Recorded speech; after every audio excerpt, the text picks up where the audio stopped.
Kadınlar cemiyette çok halledici bir tabakadır. Deyirlər ki, çox adamlar, kişiler kadınlarından korkur. Yəqin burada oturanlardan da var. Niye korkur? Neden ötürü korkur? Siz korkursunuz.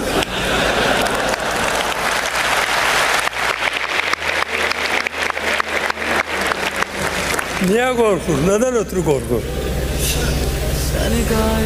Çünkü kadın hemşe çalışır ki aile sağlam olsun.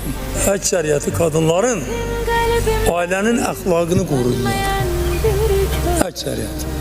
Ama korumayanlar da var. Ahlakını koruyurlar. Kadın ailenin özəyidir. Aileni saklayan bir vasıtadır.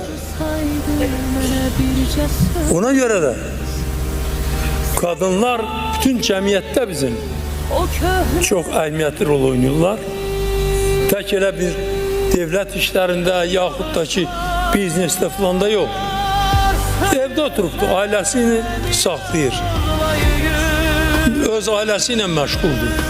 Ama onun da hizmet ondan ibarettir ki onun uşaqları sağlam böyüsünlər.